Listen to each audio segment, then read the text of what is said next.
Hai semuanya, selamat datang dan terima kasih sudah menonton di channel ini. Kembali lagi di pembahasan alur cerita Vigilante, di mana pada video kali ini kita akan kembali melihat aksi Vigilante atau Gio yang kini tentu akan semakin seru dan konflik semakin kompleks. Di mana pada episode sebelumnya Joe sudah menaruh kecurigaan dan yakin bahwa Gio lah Vigilante sebenarnya. Namun, Gio juga mendapat dukungan dari seseorang yang memiliki kuasa. Udahlah, jangan banyak cincong lagi, langsung aja kita saksikan bersama-sama. Namun sebelum itu, marilah kita bersama-sama membantu orang yang bicara ini dengan menekan tombol like dan subscribe-nya, yang tentu akan membuat orang yang bicara ini lebih semangat untuk membuat video lagi. Oke? Jadi 3, 2, 1 dan inilah Vigilante.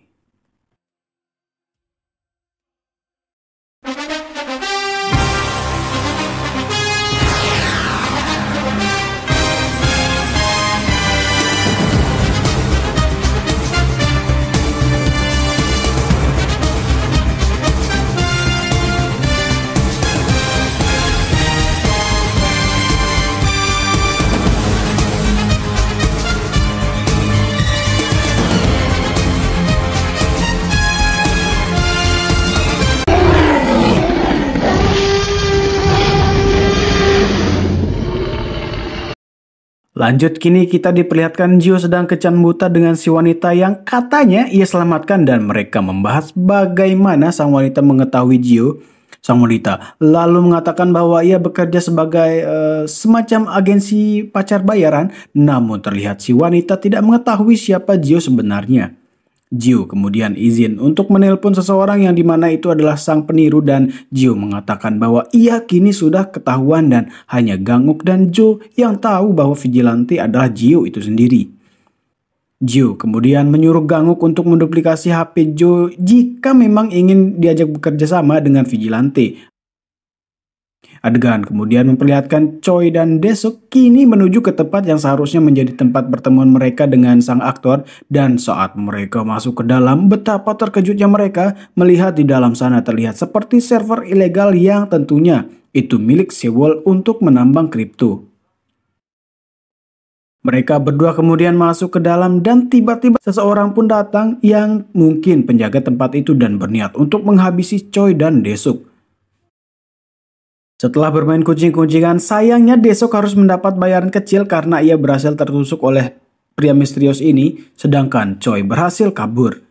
Dan ketika malam tiba, Choi yang sudah melapor ke polisi kini mendatangi tempat itu kembali, namun tentu barang-barang di sana sudah dibersihkan beserta mayat Desuk. Anjing, coba langsung udah tulak langsung.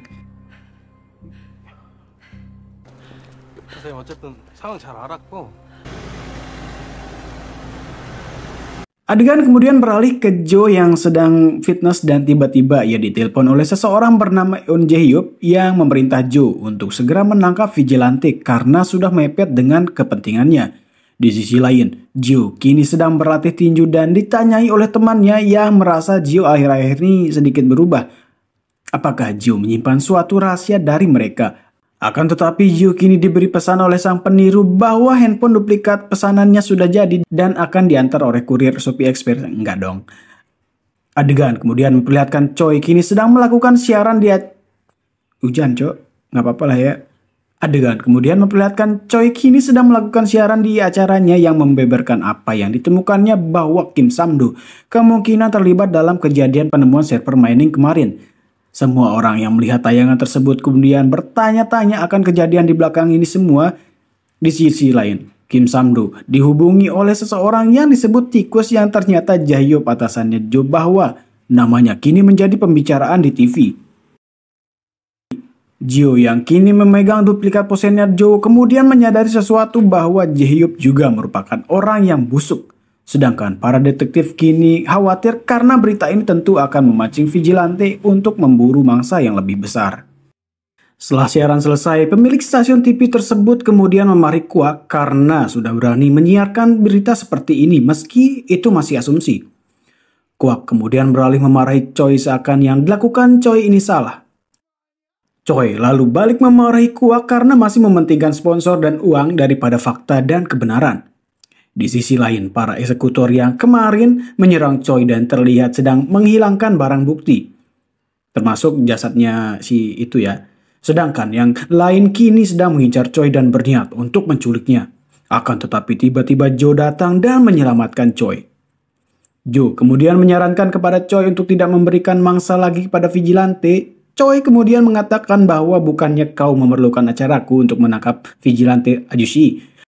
Lanjut, kini Joe memaksa sang pesuruh ini untuk menunjukkan kepada siapa ia bekerja. Di mana ia bekerja untuk bank yang merupakan preman langganan Kim Samdo dalam membersihkan namanya.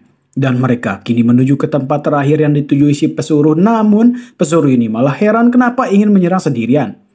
Setibanya Joe di lokasi yang ternyata tempat Samdo kemarin menghukum pengkhianatnya, ia langsung gelut melawan semuanya dengan mudah dan apa teman-teman? Ya, tentu dengan bantuan sutradara.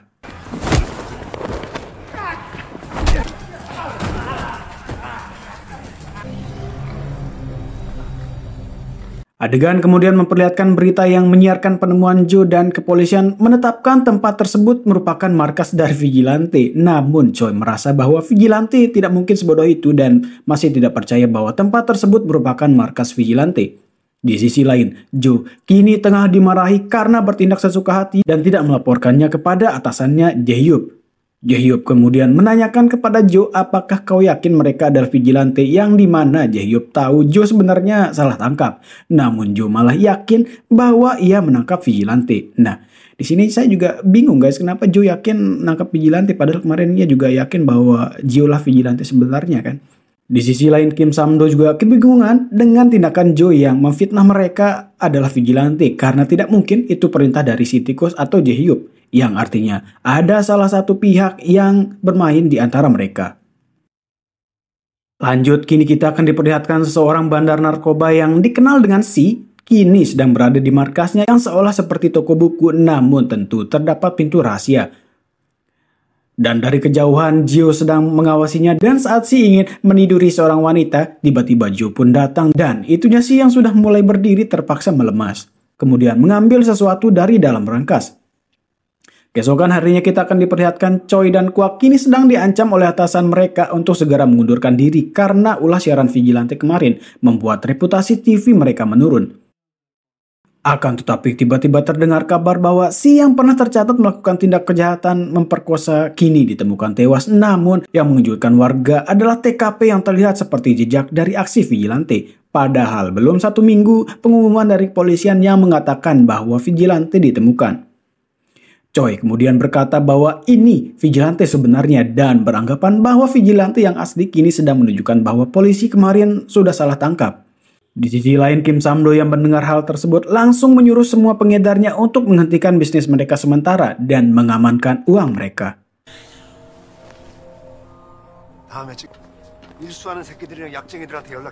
Adegan kemudian memperlihatkan Joe yang sedang kembali pulang, namun di perjalanan ia dikejar oleh Joe dan karena sudah lelah berlari, Joe pun terpaksa menunjukkan dirinya kepada Joe. Joe lalu mengutarakan maksud sebenarnya mengapa ia tidak menangkap Joe dari awal, di mana Joe berniat menjadikan Joe sebagai muridnya agar lebih terkendali. Joe kemudian menyadari bahwa mereka berdua sejatinya sama di mana mereka bertindak menumpas kejahatan sering tanpa menggunakan surat perintah.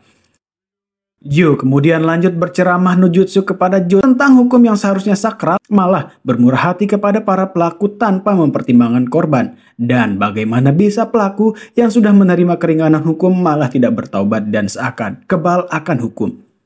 Joe kemudian berkata bahwa pemikiran Joe yang merasa selalu benar inilah yang berbahaya dan akan menjadikan Joe seperti monster yang tak terkendali seperti Kyuubi di Naruto. Lululul.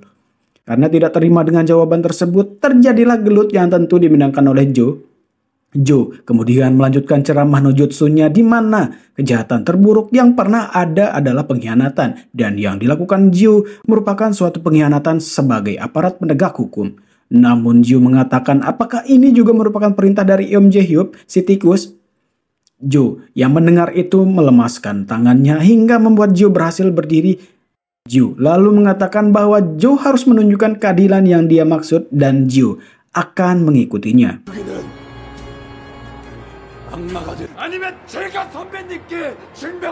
Adegan kemudian berlanjut di mana entah bagaimana Jo kini sudah berada di kantor dan melapor ke atasannya Jae-hyuk, di mana Jo akan segera diberhentikan karena sudah menyelesaikan tugasnya.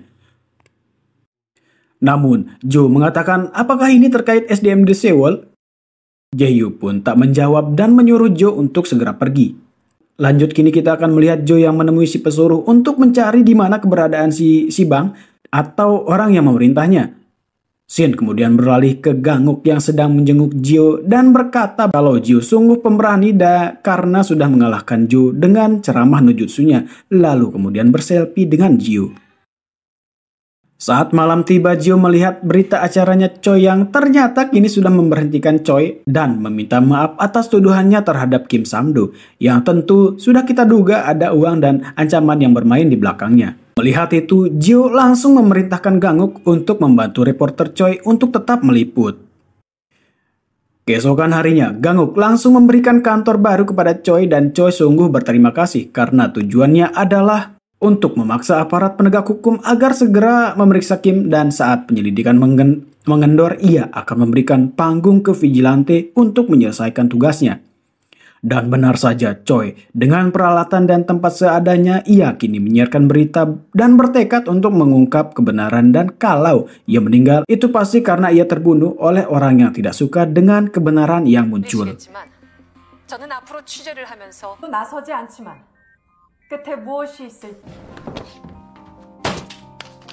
Adegan kemudian memperlihatkan Jo kini sudah menemukan salah satu tangan kanan Bang, yakni si botak, dan betapa terkejutnya si botak melihat siapa yang membocorkan informasi.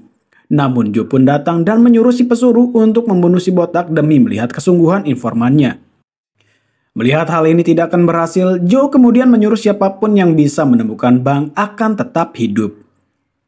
Shin kemudian memperlihatkan seseorang bernama Nam Yong-il yang terkejut Jo sedang tidak di kantor di hari pembubaran tim mereka dan akan melakukan tindakan tegas terhadap Jo. Di sisi lain kita akan kembali diperlihatkan Jo yang sudah sembuh kini berada di rumahnya dan ia langsung membuka file yang pernah diambil dari Si. Di mana Jo menemukan sebuah nama gereja yang menjadi tempat mencuci uangnya si Kim. Adegan lalu beralih ke seseorang yang bekerja pada Kim dan berniat untuk mencuci uang dengan mengubahnya ke mata uang kripto milik mereka sendiri. Dan tiba-tiba Jo pun datang dan mengambil data tersebut. Akan tetapi di luar sana Jo melihat seseorang, lebih tepatnya sang peniru, kemudian langsung mengejarnya. Setelah lama kejar-kejaran dan mungkin sudah lelah, sang peniru kemudian berhenti lalu mengatakan untuk menerimanya saja. Untuk bekerja sama, melihat apa yang sudah ia kerjakan juga sudah sangat membantu Jo menjadi vigilante. Jo lalu menyuruh sang peniru untuk membuka topengnya sebagai tanda mereka akan bekerja sama. Lanjut, kini mereka berdua saling bertukar pikiran di mana Jo mengatakan akan mengungkap semua kebusukan Kim dan memberikan file pencucian uang kepada Choi untuk diungkap.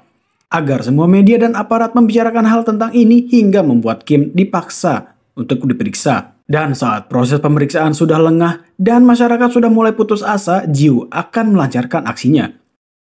Mendengar hal yang dikatakan Jo sama persis dengan yang dibicarakan Choi, Jo sungguh bersemangat dan berpikiran bahwa yang dia idolakan memang pantas menjadi idola.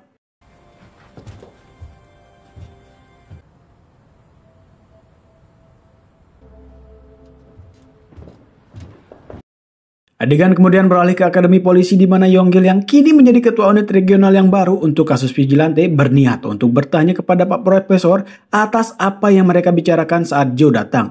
Namun tiba-tiba Jo datang dan Yonggil sepertinya menaruh kecurigaan pada Jo merupakan vigilante. Kayaknya intuisi polisi kayaknya.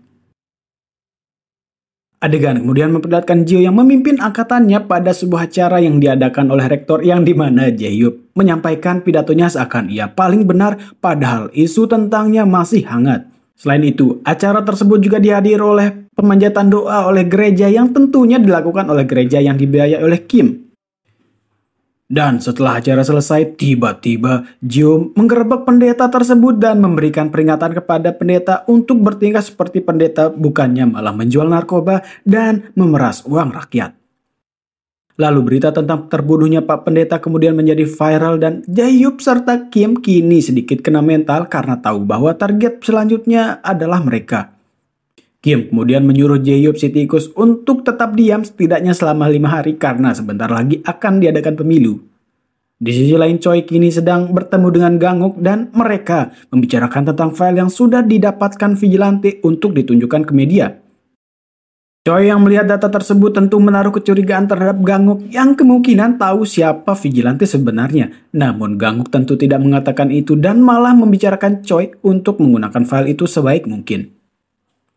Dan benar saja, Choi langsung melakukan siaran di mana ia akan mengungkap sebuah kemusukan Kim Samdo. Akan tetapi, tiba-tiba ia didatangi oleh seseorang yang ternyata Jo yang khawatir Choi akan memperburuk keadaan. Jo kemudian berkata akan menggunakan bahasa halus kepada Choi kalau Choi harus menghentikan perbuatannya. Namun Choi tetap bersikukuh akan melanjutkan apa yang ia jalani sekarang, yakni membantu Vigilante. Dan berkata bahwa jangan menggunakan bahasa halus dengannya. Jo kemudian berjalan keluar, namun tiba-tiba ia kini diserang oleh Bang dan tangan kanannya dan terjadilah gelut. Namun karena Bang dan tangan kanannya ini merupakan penjahat profesional, mungkin pernah ikut UFC atau semacamnya hingga membuat Jo kewalahan dan bahkan sempat tertusuk. Akan tetapi tiba-tiba Jo datang dan menyelamatkan Jo. Dan Vigilante episode 5 dan 6 berakhir.